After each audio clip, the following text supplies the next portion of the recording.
General Eric Holder the dictatorial power to ban any gun he wishes at will. In 2008, before the Supreme Court, in the D.C. gun ban case, District of Columbia versus Heller, Holder argued for the complete disarmament of the American people and that only the military should own firearms. H.R. 257 would ban all youth shooting sports, including YMCA and Youth Olympic shooting clubs. H.R. 45 would force all gun owners to undergo federal psychological screening, registration, and testing to keep their firearms. White House Chief of Staff Rahm Emanuel has proposed the extrajudicial banning of any American on the fraudulent no-fly list from owning any firearm. That is, if you are on the no-fly list because you are known as maybe a possible terrorist, you cannot buy a handgun in America. Over 25,000 Americans are added each month to the no-fly list, which numbers over 1 million people who have not been charged or convicted of any crime. It's a case of mistaken identity for a 5-year-old boy from Normandy Park. He had trouble boarding a plane because someone with his same name is wanted by the federal government. King 5's Mimi Jung is live at SeaTac Airport to explain. Mimi. Lori, it's hard to believe that a 5-year-old could be considered a threat, but that's exactly what happened here at SeaTac last week when Matthew Gardner showed up for a flight to LAX. As 5-year-olds go, Matthew Gardner is about as harmless as you can get. But when he and his mom checked in for their flight at SeaTac last week, Matthew was considered the criminal. If you're on that no-fly list, your access to the right to bear arms is canceled because you're not part of the American family. You don't deserve that right. There is no right for you if you're on that terrorist list. And even though this Matthew Gardner is only in kindergarten, TSA workers still conducted a full-blown search. They searched all of our belongings. They took everything apart piece by piece. Nadia Counter says it wasn't easy being treated as a possible threat to national security. I picked up my child to give him a hug and tell him, it's okay, we're doing fine. And they reported to me that I was not allowed to touch him. He was a security risk, and they had to re-search me to make sure that I had not obtained any materials from him. Number 4, massive restrictions on the First Amendment guarantee of free speech. The President, Congress, and the FCC have announced plans to not only curtail speech on talk radio and newspapers, but to also regulate speech on the Internet through the Orwellian-named Fairness Doctrine. The Obama machine is also pressuring Congress to pass draconian hate speech laws that will eviscerate the First Amendment.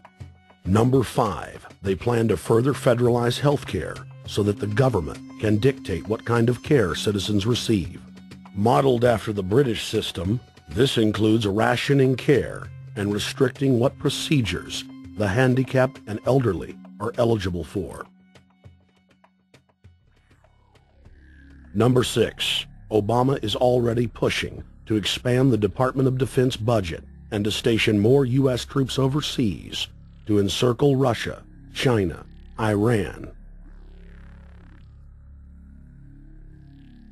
as well as setting up bases in Africa under the pretext of humanitarian aid, and dominate and occupy Africa through AFRICOM. So we're taking your phone call, seeing what you think of Barack H. Obama. Is he a Judas goat? Is he a front man? Is he a betrayer? Let's go to Anthony in Georgia. Anthony, what's your take on Barack Obama? They put the face of Barack Obama as part of their public relations because it's like in the old folk tales about vampires. A vampire cannot force his way into somebody's house. It's against some kind of metaphysical law. So the vampire has to persuade the resident of the household to open the door and invite him in.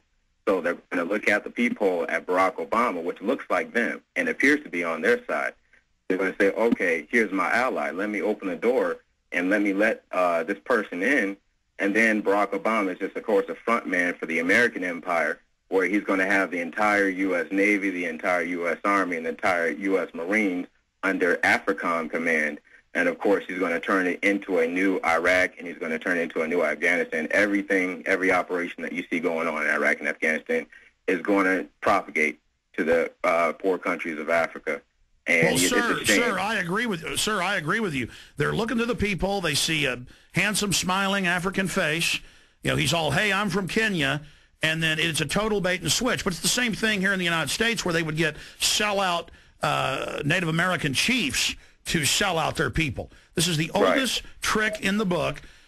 And he can also pacify the most downtrodden minority groups in the United States. And he's saying, hey, get ready for sacrifice. Get ready to lose your standard of living. They're like, yay, I love Obama. They could never get away with this with a John McCain. Obama basically does a couple of things. One is, again, this idea, kick the Chinese out of Africa. Kick them out of Sudan where they get oil. Kick them out of Zimbabwe where they get raw materials. Start a civil war in Congo, another big source of raw materials.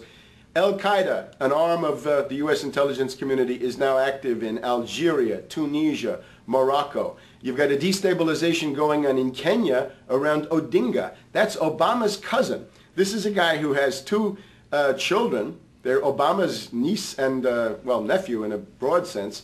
And one of them is named Raul, and the other one is named Winnie, after Winnie Mandela, who did the necklacing and political assassinations in South Africa. So this Odinga is essentially a CIA destabilizing operation in Kenya, and he's got a Odinga Islamic Alliance to crush the Christians in Kenya, but this also reaches into Ethiopia, it reaches into Uganda, Congo, Tanzania, and a whole bunch of other countries in that region. So all of Africa is a battlefield in flames between the U.S. and the Chinese, with Obama leading the charge to kick the Chinese out for geopolitical reasons. Number 7, radically expand federal control over family farms and ranches through the Animal ID and Premises ID system.